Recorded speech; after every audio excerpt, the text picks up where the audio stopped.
दोस्तों नमस्कार। चर्चा का विषय में आप सभी का मैं विश्वपति स्वागत करता हूँ। आज चर्चा करूंगा कि 13 जून जुम्मे के दिन जब ईरान के लोग सुबह सुबह उठने ही वाले थे, उससे कुछ देर पूर्व ही इजराइल ने एक ऐसा विनाशकारी हमला ईरान के ऊपर कर दिया कि पूरी दुनिया स्तब्ध रह गई। बताऊंगा आपको चर्चा के विषय में आज कितना नुकसान हुआ ईरान को, कितने महत्वपूर्ण लोग ईरान के मारे गए और क्या पाकिस्तान के कराना हिल्स की तरह ईरान की कराना हिल्स को भी इजराइल ने बर्बाद कर दिया और वहां परमाणु रेडिएशन का खतरा खड़ा हो गया है। लेकिन उससे पहले दोस्तों आपको पता होगा कल 12 जून को अहमदाबाद से लंदन जा रही एक फ्लाइट एयर इंडिया का एक बोइंग विमान दुर्भाग्यपूर्ण तरीके से क्रैश हो गया। न केवल जहाज में बैठे सभी यात्री और क्रू केबिन के लोग मारे गए, हालांकि 2 लोग शायद जीवित बचे हैं, 2 लोगों के बचने की खबर आ रही है। दुर्भाग्यपूर्ण तरीके से जहाज एक हिंदुस्तान के नामी ग्रामी मेडिकल कॉलेज के ऊपर गिरा और बताया जा रहा है काफी संख्या में वहां डॉक्टरी पढ़ रहे छात्र, कई एमबीबीएस डॉक्टर्स और अस्पताल के और कर्मचारी भी मारे गए, जिनकी फिलहाल अभी संख्या निश्चित नहीं है।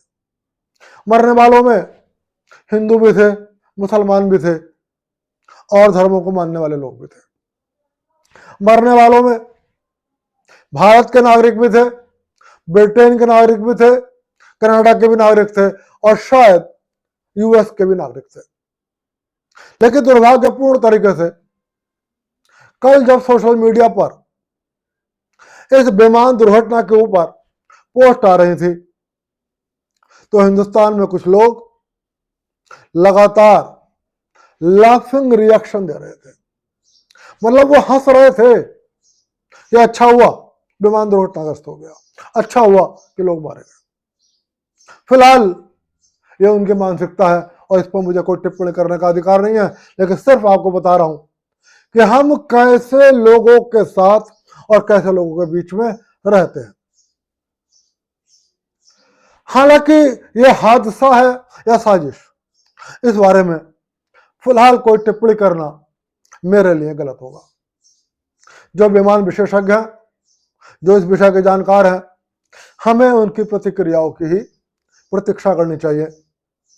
अभी मोटे तौर पर यही लगता है कि यह हादसा है, हालांकि अनेक लोग अनेक एंगल से साजिश की संभावनाओं की ओर भी इशारा कर रहे हैं। लिहाजा हमें दोनों ही दृष्टिकोण से जांच करनी चाहिए। दोस्तों फिलहाल अभी इस खबर पर पूरे देश में चर्चा भी नहीं हुई थी कि आज सुबह ही सुबह जैसे लोगों ने अपना सोशल मीडिया अकाउंट खोला, जैसे ही लोगों ने इलेक्ट्रॉनिक मीडिया खोला, तो उस वक्त उन्हें खबर लगी कि भोर में भारतीय समय के अनुसार लगभग 3:30 पर इजराइल ने एक ईरान पर बहुत बड़ा हमला करा है। मैं आपको बताऊंगा कि ईरान पर इस हमले में बहुत बड़ा नुकसान हुआ है। मतलब मुझे ऐसा लगता है कि अमेरिका कई बार चेतावनी दे चुका था। जिस दिन डोनाल्ड ट्रंप और रूस के राष्ट्रपति पुतिन की 75 मिनट बातचीत हुई थी, उसके बाद भी डोनाल्ड ट्रंप ने स्पष्ट कहा था कि मैंने राष्ट्रपति पुतिन को यह बता दिया है कि हम किसी भी कीमत पर ईरान को परमाणु बम नहीं बनाने देंगे और उस पर बमबारी करूंगा। यदि उसको बमबारी आप चाहते हो ना हो तो आप ईरान को रोक दो कि वो परमाणु बम बनाने से बाज आए। फिलहाल चर्चा स्पष्ट थी कि ईरान बहुत तेजी से परमाणु बम बनाने के करीब है और अभी कल परसों ही यह खबर आई थी कि ईरान किसी भी दिन यह घोषणा कर सकता है कि उसने 9 परमाणु बम तैयार कर लिया।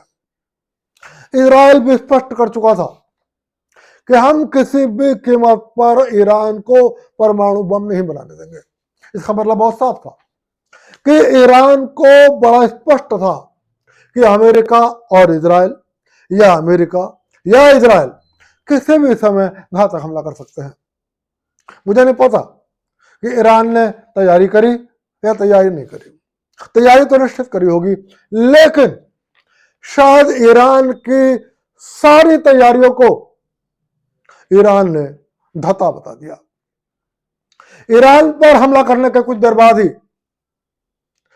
इजराइल के प्रधानमंत्री नेतन्याहू यहूदी समुदाय की पवित्र दीवार पर गए, जहां परंपरा के अनुसार उन्होंने उस दीवार की दराजों में एक कागज रखा, जिसके बारे में सिर्फ ये लिखा बताया जा रहा है कि उन्होंने अपनी धार्मिक मान्यताओं के अनुसार लिखा इस हमले के बाद कि जो लोग बचपन से शेर की तरह रहना सीखते हैं वो पूरी जिंदगी शेरों की तरह रहते हैं, और आज भी हमने शेरों जैसा व्यवहार किया। फिलहाल दोस्तों मैं आपको बता दूं कि इजराइल ने ईरान के 20 शहरों पर जबरदस्त तरीके से बमबारी करी। ईरान के इस हमले में F-16 शामिल थे, F-35 शामिल थे, F-15 शामिल थे। बड़ी संख्या में इजराइल और अमेरिका द्वारा निर्मित मिसाइलें शामिल थी, और बहुत बड़ी तादाद में ईरान के घातक ड्रोन्स शामिल थे। यह हमला ईरान के 20 शहरों पर हुआ।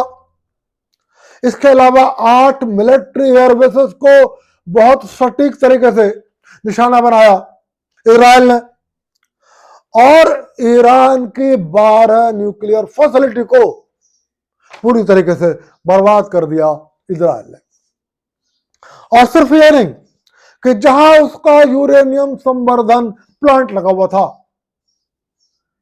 उसको भी ईरान ने आज सुबह घातक मिसाइलों के मार से बर्बाद कर दिया।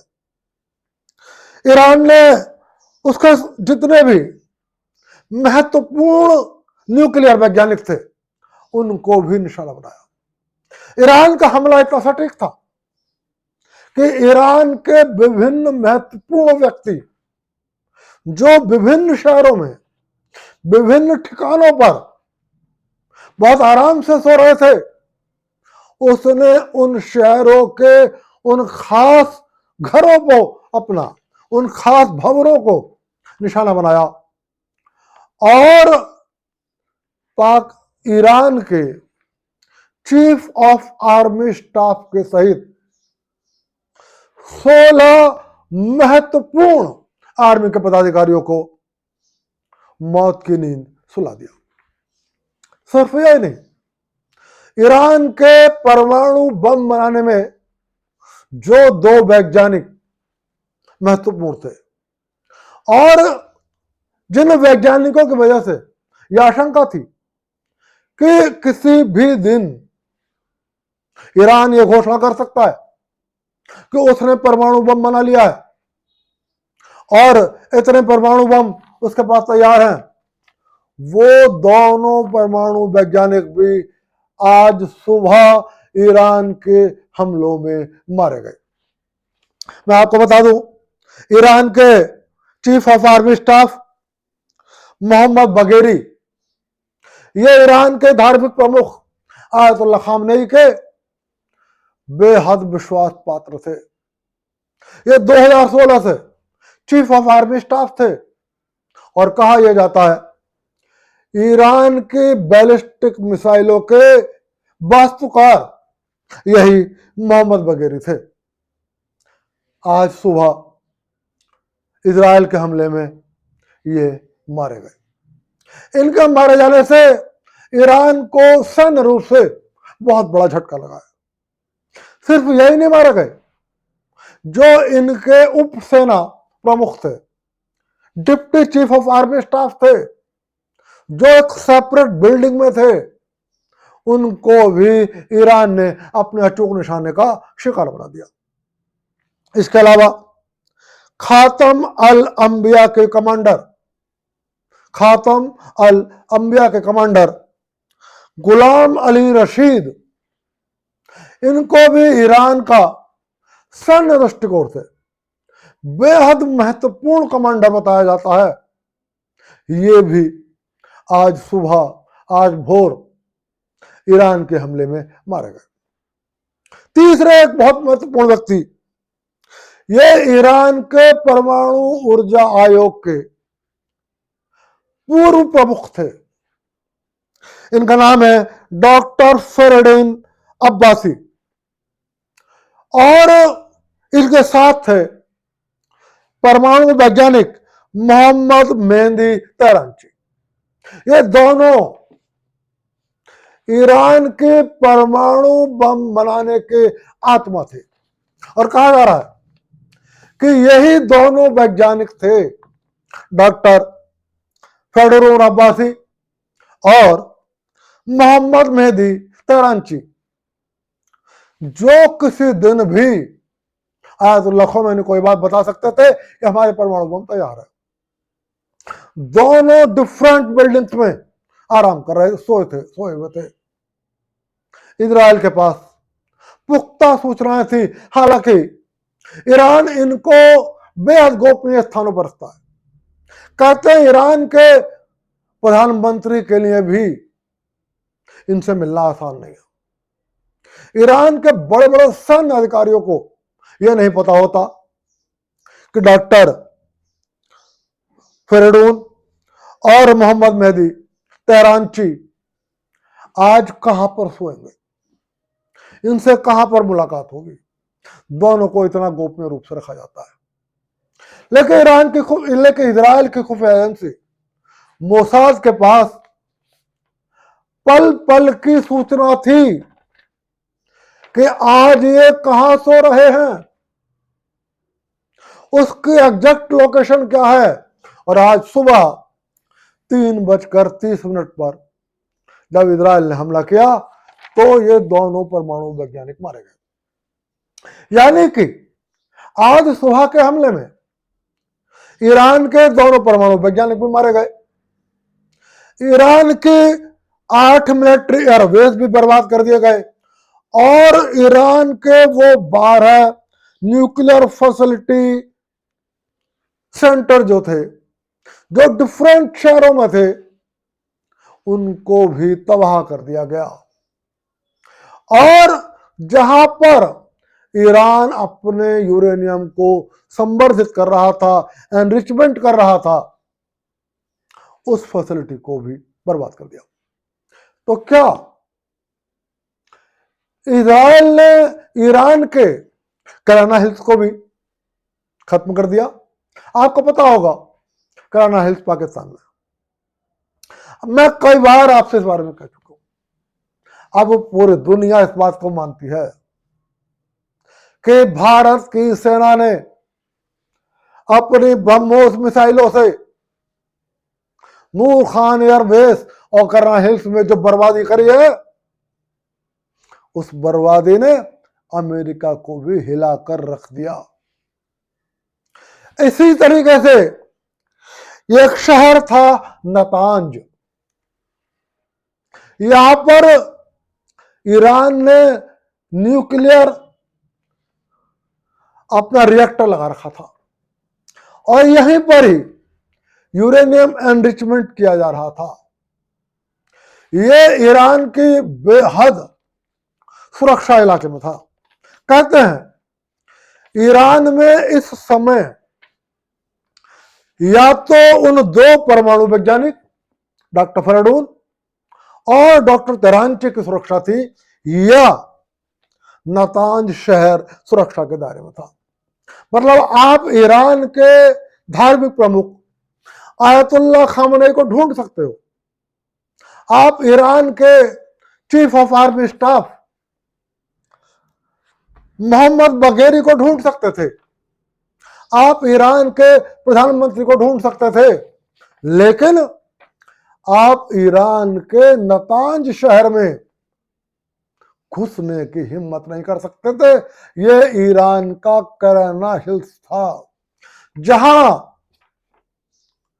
पाकिस्तान, जहां ईरान अपना परमाणु बम बनाने के करीब था। तो ईरान के दो सबसे महत्वपूर्ण ये शहर नतांज, इसको जिसको ईरान का कराना हिल्स किया जाता है, ये पूरा नतांज आज सुबह इजराइल के हमले में पूरी तरह बर्बाद हो गया। फिलहाल की खबरें यह है, परमाणु रेडिएशन का खतरा खड़ा हो गया है ईरान के अंदर। हालांकि अभी इसकी पुष्टि नहीं हुई है। मैंने कराना हिल्स का समय भी आपसे कहा था कि जब तक दुनिया में इस बात के पुख्ता सबूत नहीं आ जाते, हमें कुछ नहीं कहना चाहिए। लेकिन कराना हिल्स और नूर खान एयरवेज को लेकर बहुत पुख्ता सबूत सामने आ चुके हैं।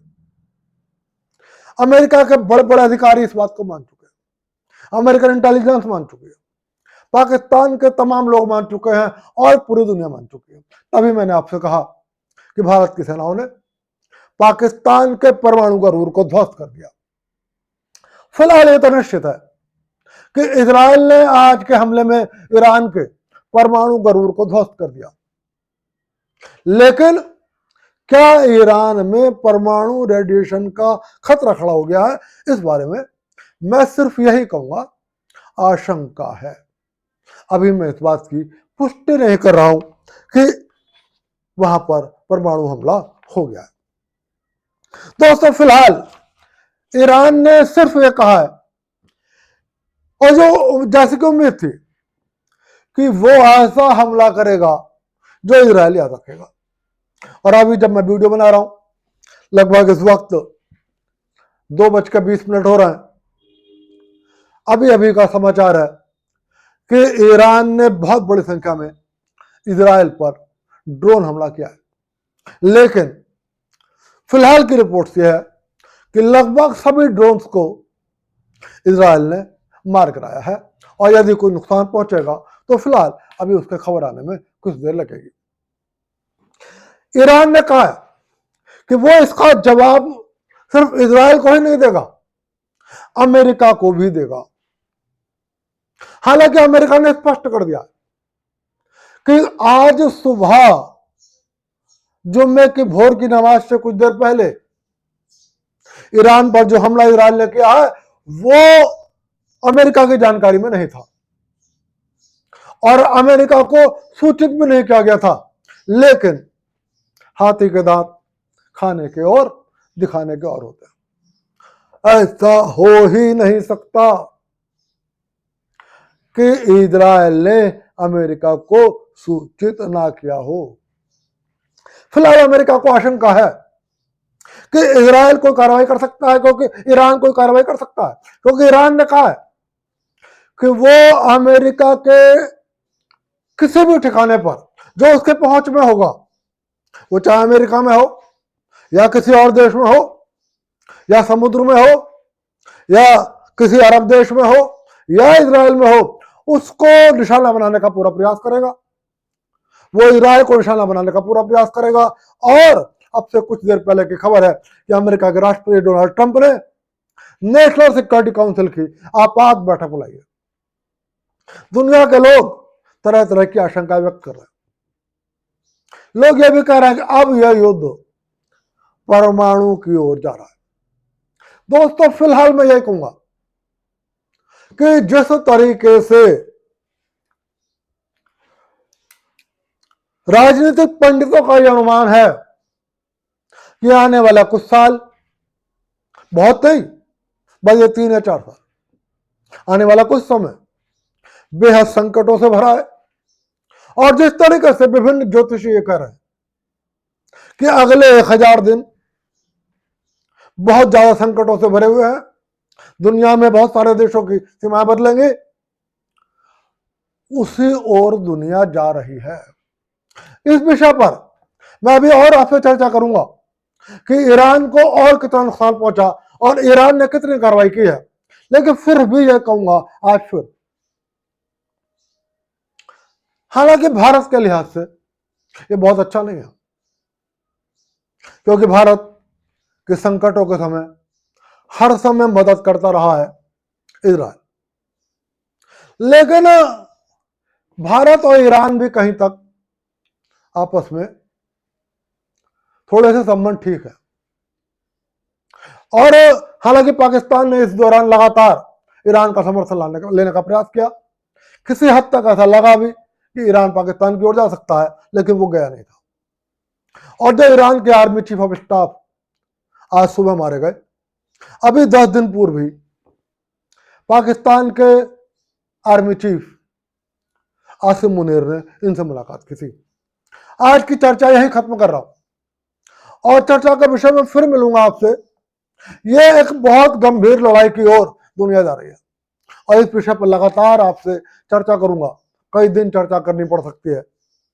कहीं मत जाइए, देखते रहिए चर्चा का विषय। और आपसे रोजाना की तरह फिर अनुरोध कर रहा हूं, वीडियो पसंद आए लाइक कर देना, चैनल को सब्सक्राइब कर देना। आप सभी को विश्वपति का नमस्कार।